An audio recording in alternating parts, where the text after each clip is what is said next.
今天我们来做一道老少皆宜的菜哈，排骨炖蹄花儿。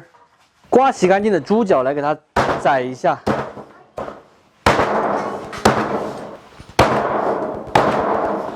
排骨是提前宰好的哈，冷水下锅，先焯一下水，配上了姜葱、花雕酒，焯开过后打去这些浮沫，再给它煮个3分钟，捞出来冲洗干净。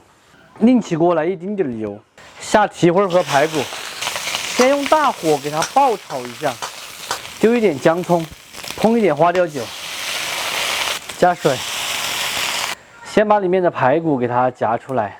焯开过后，打去这些浮油，转入高压锅里面，盖上盖子，小火先压5分钟。配菜咱们就准备一个白萝卜，也可以用莲藕，切成这样的厚片，吃起来会更有口感。蹄花压好过后，把排骨放进去，来一点盐、胡椒，盖上盖子，一起再压8分钟。压好过后，给它倒回锅中。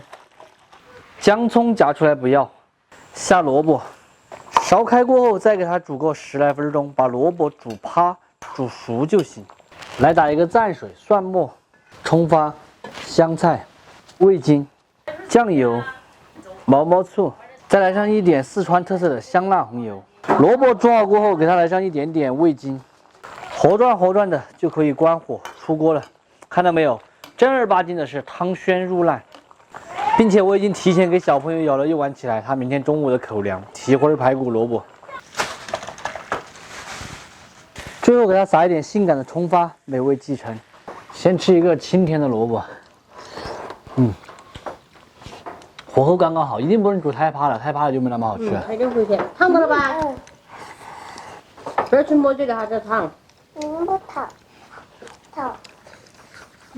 这个蘸水你要吃一刀。烫。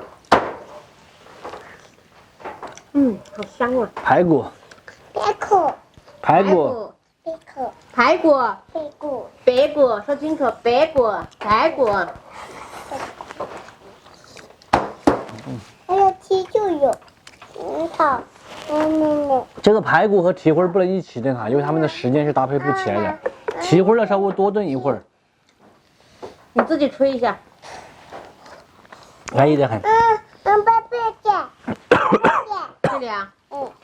啊好，蘸着你看红彤彤的。